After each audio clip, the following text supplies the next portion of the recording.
पाकिस्तान अपने हिस्से के पानी पर कोई समझौता नहीं करेगा। वज़ीर-ए-आज़म का बैनुल अक़वामी प्लेटफॉर्म से भारत को पैगाम। वज़ीर-ए-आज़म शहबाज शरीफ का दोहशंबे में बैनुल अक़वामी ग्लेशियर तहफ़्फ़ुज़ कॉन्फ्रेंस से खिताब में कहना था कि पाकिस्तान में 13,000 ग्लेशियर्स हैं जिनका तहफ़्फ़ुज़ हमारे लिए बहुत अहम है।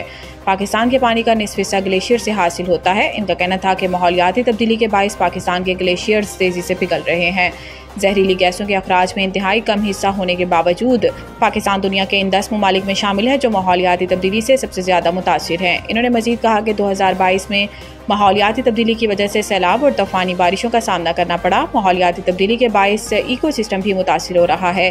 वज़ीर-ए-आज़म पाकिस्तान का कहना था कि तरक्की याफ्ता ममालिक माहौलियाती तब्दीली के चैलेंज से निपटने के लिए अपनी जिम्मेदारियां पूरी करें और तरक्की पजीर ममालिक में अर्ली वार्निंग सिस्टम में सरमायाकारी बढ़ाएं। भारतीय आबी जारियत पर गुफ्तगू करते हुए वज़ीर-ए-आज़म शहबाज शरीफ का कहना था कि भारत का सिंटास मुआहिदे को एकतरफा तौर पर मुअत्तल करने का फैसला काबिल मुज़म्मत है।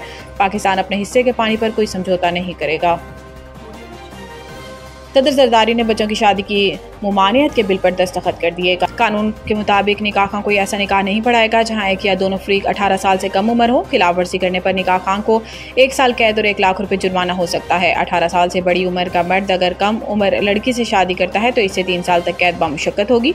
बच्चों की शादी की मुमानियत का बिल कौमी असम्बली में शर्मिला फारूकी ने पेश किया था, जबकि सेनेट में यह बिल श्री रहमान ने पेश किया था।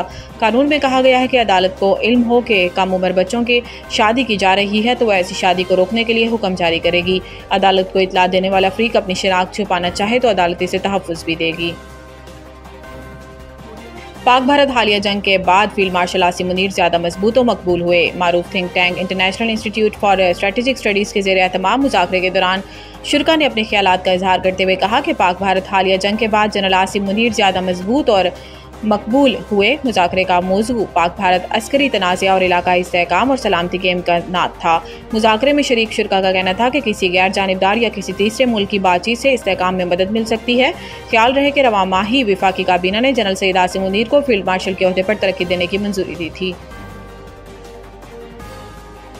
इसराइल ने गजा जंग बंदी मंसूबे पर दस्तखत कर दिए। अमेरिका गैर मुल्की खबर एजेंसी राइटर्स के रिपोर्ट के मुताबिक व्हाइट हाउस की तर्जुमान कैरोलिन लेविट ने सहाफ़ियों को बताया कि इसराइल ने अमेरिका के मंसूबे पर दस्तखत कर दिए हैं। कैरोलिन लेविट ने मुआहिदे की तफसीलात से आगाह नहीं किया, लेकिन न्यूयॉर्क टाइम्स ने मंसूबे से आगाह इसराइली अहदेदार के हवाले से बताया कि इब्तदाई मरहले में 60 रोज़ के लिए जंग बंदी होगी और अक़वाम मुत्तहिदा के जरिए इंसानी बुनियाद पर इमदाद पहुँच जाएगी। हमास के अहदेदार ने बताया है कि अमरीकी नुमाइंदे स्टीव विटकॉफ की तजावीज़ का बारीकबीनी और जिम्मेदारी से जायजा लिया जा रहा है ताकि अपनी आवाम के मुफादात हासिल हो और इसराइली जारियत का खात्मा यकीनी बनाया जा सके। इसराइली मीडिया ने रिपोर्ट में कहा था कि वज़ीर-ए-आज़म बेंजामिन नेतन्याहू ने गजा में ज़ेर हिरासत अफराद के ख़ानदानों को बताया था कि इसराइली अमरीकी सदर डोनाल्ड ट्रंप के मशरिक़ी वस्ता के लिए नुमाइंदे स्टीव विटकॉफ का पेश करदा मनसूबा तस्लीम कर लिया है। नेतन्याहू के दफ्तर ने इस रिपोर्ट की तस्दीक नहीं की, लेकिन व्हाइट हाउस की तर्जुमान ने कहा कि इसराइल ने अमरीकी मनसूबे पर दस्तखत कर लिया है।